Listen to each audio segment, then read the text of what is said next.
Telangana voice news میں آپ سب کا استقبال ہے. آئیے نظر ڈالتے ہیں آج کے اہم خبرنامے پر. مسجد نبوی کے اکثر زائرین روز مبارک کی جالیوں کو چھونے کی کوشش کرتے ہیں، جس سے انتظامیہ زائرین کو روکتے ہیں. اس کے لیے وہاں لوگ تعینات کیے جاتے ہیں. اب انتظامیہ نے اس کا ایک مستقل حل نکالا ہے. حرمین شریفین انتظامیہ کے سربراہ علی شیخ ڈاکٹر عبدالرحمان السدیس نے تانبے کے نئے حفاظتی حصار کا افتتاح کیا. اس پر سونے کا پانی چڑھا ہوا ہے. سبق ویب سائٹ کے مطابق نئے حفاظتی حصار کا اہتمام مسجد نبوی کی جمالیاتی شناخت کو حسین بنانے کی پالیسی کے تحت کیا گیا. یہاں پہلے لکڑی کا حفاظتی حصار موجود تھا. نیا حفاظتی حصار اعلیٰ معیار کے تانبے سے تیار کرایا گیا ہے. اس کی لمبائی 87 میٹر ہے اور یہ 1 میٹر اونچا ہے اور متعدد یونٹس پر مشتمل ہے. نئے حفاظتی حصار میں زائرین کے شدید ہجوم سے پیدا ہونے والے مسائل سے بچاؤ کا بھی اہتمام ہے.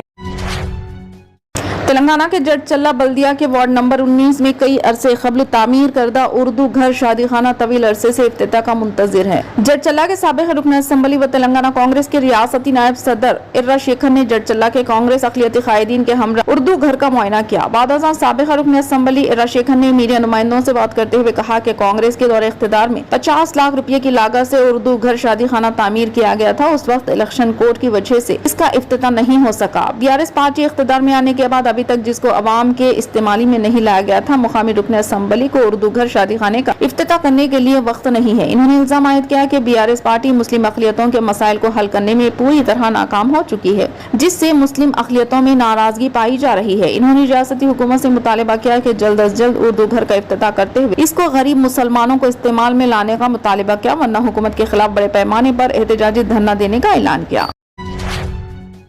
پنجاب کانگریس کے سابق صدر نوجوت سنگھ سدھو کو جیل سے رہا کر دیا گیا. 1988 میں سدھو اور ان کے دوست نے سڑک کے تصادم میں ایک 65 سالہ شخص پر حملہ کیا تھا. اسے ہاسپٹل لے جایا گیا جہاں ڈاکٹروں نے اسے مردہ قرار دیا. 19 مئی 2022 کو سپریم کورٹ نے کیس کی سماعت کرتے ہوئے سدھو کو 1 سال قید کی سزا سنائی تھی. 10 ماہ کی قید کی سزا کاٹنے کے بعد سدھو ہفتے کی شام پٹیالہ جیل سے باہر آئے. ان کے حامی پہلے سے جیل کے باہر ان کی رہائی کے منتظر تھے. سدھو نے جیل سے رہائی کے فوراً بعد میڈیا سے بات کی. انہوں نے وزیر اعظم مودی کے ساتھ ساتھ مرکز کی BJP حکومت پر بھی تنقید کی. انہوں نے BJP پر پنجاب میں تشدد بھڑکانے کا الزام لگایا. انہوں نے تنقید کرتے ہوئے کہا کہ اقلیتوں کو نشانہ بنایا جا رہا ہے اور پنجاب میں صدر راج لگانے کی سازش ہو رہی ہے. جمہوریت اب کہاں ہے؟ انہوں نے کہا کہ اگر آپ پنجاب کو کمزور کرنے کی کوشش کریں گے تو آپ کمزور ہو جائیں گے. دوسری طرف سدھو نے کہا کہ انہیں آج سے پہلے رہا کیا جانا تھا، تاہم ان کی رہائی میں اتنی تاخیر کی گئی کہ تمام میڈیا وہاں سے چلی جائے. انہوں نے کہا کہ ملک میں جب بھی عامر تائی انقلاب بھی آیا، اس انقلاب کا نام راہل گاندھی ہے. آج میں سینہ پیٹ کر کہتا ہوں، راہل گاندھی BJP حکومت کی بنیادیں ہلا دیں گے. سدھو نے پنجاب کے چیف منسٹر اور AAP لیڈر بھگونت مان پر بھی تنقید کی.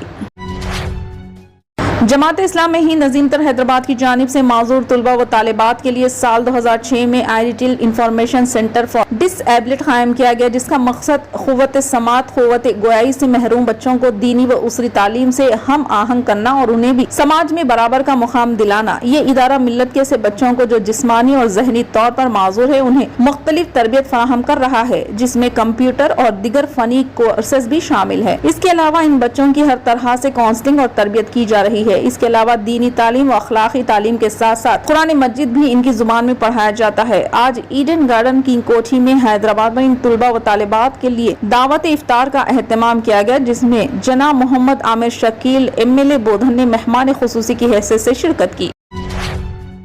قرآن مجید کا نزول قیامت تک ساری انسانیت کی ہدایت کے لیے کیا گیا ہے. جو کوئی احکامات خداوندی اور سنت رسول صلی اللہ علیہ وسلم کے مطابق اپنی زندگیوں کو گزارے یقیناً وہ دنیا و آخرت میں کامیاب ہوگا. صرف لا الہ الا اللہ کہہ لینے سے ایمان مکمل نہیں ہوتا، بلکہ ساتھ ہی ساتھ محمد رسول اللہ کا اقرار و اظہار بھی ضروری ہے. یہ نہیں بلکہ اللہ تعالیٰ اور رسول اللہ صلی اللہ علیہ وسلم پر کامل ایمان و یقین کے علاوہ فرائض و سنتوں کی ادائیگی اور اپنے گھروں میں اسلامی تہذیب کا رائج کرنا بھی ضروری ہے. ان خیالات کا اظہار قادریہ اسلامک سینٹر دبیر پورہ میں کل ہند مرکزی رحمت عالم کمیٹی کے زیر اہتمام برصغیر ہند کی عظیم الشان فقید المثال 21 لیلۃ القدر کانفرنس منعقد 18 اپریل 2023 بروز منگل بعد نماز تراویح چنچل گوڑا جونیئر کالج گراؤنڈ حیدرآباد کے ضمن میں اجلاس سے حضرت علامہ ڈاکٹر سید عبد المعز حسینی رضوی قادری شرفی نے کیا. انہوں نے کہا کہ ہر مسلمان قرآن مجید کی تعلیمات اور اسماء رسول کو اپنا بناتے ہوئے عملی ثبوت دیں، کیونکہ اسی میں فلاح و کامرانی ہے، بلکہ ہمارا فریضہ ہے کہ اسے دیگر ابنائے وطن کے سامنے صبر و استقامت کے ساتھ پیش۔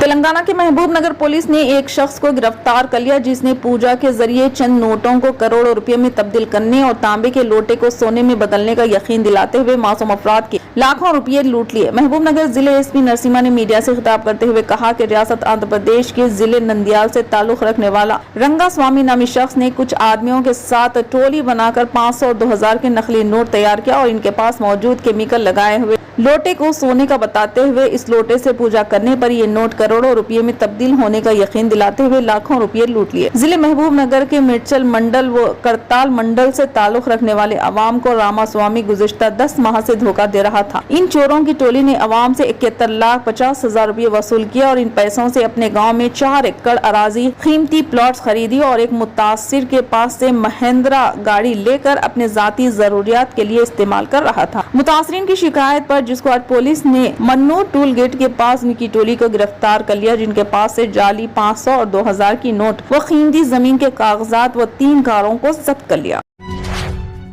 تلنگانہ پبلک سروس کمیشن کے پیپر لیک کیس میں رینوکا راٹھوڑ کی ضمانت کی درخواست کو عدالت مسترد کر دی، جو اس کیس میں کلیدی ملزم ہے، اور رینوکا کافی فی الحال حیدرآباد کی چنچل گوڑا ویمن جیل میں مقید ہے۔ نامپلی عدالت نے اس کی ضمانت کی درخواست مسترد کر دی۔ اس نے عدالت سے کہا کہ وہ بیمار ہے اور 2 چھوٹے بچوں کی دیکھ بھال کرنے والا کوئی نہیں۔ اپنی درخواست میں انس نے کہا کہ پیپر لیک کیس میں اس کا کوئی خاص تعلق نہیں، صرف مجرمانہ الزامات لگائے گئے ہیں۔ تاہم سرکاری وکیل نے عدالت کو بتایا کہ کیس کی تحقیقات ابھی مکمل نہیں ہوئی اور اس میں کئی لوگوں کا رول شامل ہے، جس کا انکشاف SIT کی جانچ میں ہوا ہے۔ اگر رینوکا کو ضمانت منظور دی جاتی ہے تو وہ کیس پر اثر انداز ہو سکتی ہے۔ عدالت نے اس دلیل سے اتفاق کرتے ہوئے اس کی ضمانت کی درخواست کو مسترد کر دیا۔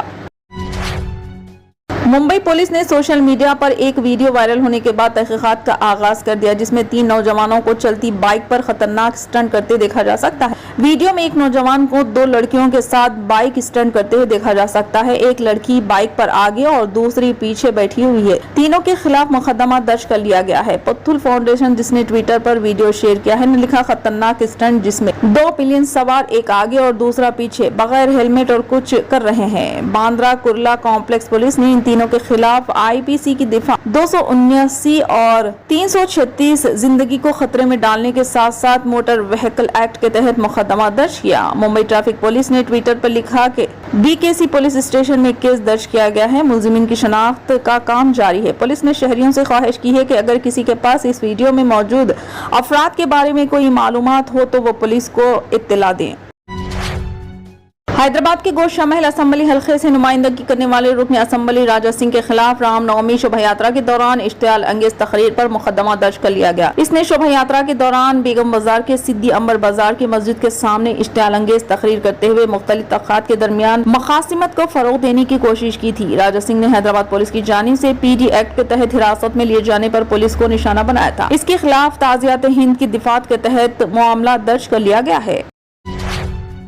فی الحال کے لیے اس خبرنامے میں بس اتنا ہی۔ دیکھنے کے لیے آپ کا بہت بہت شکریہ۔ اگر آپ نئے ہیں اس چینل پر تو سبسکرائب ضرور کر لیں اور بیل آئیکن کو دبا لیں تاکہ ہماری ہر خبر آپ تک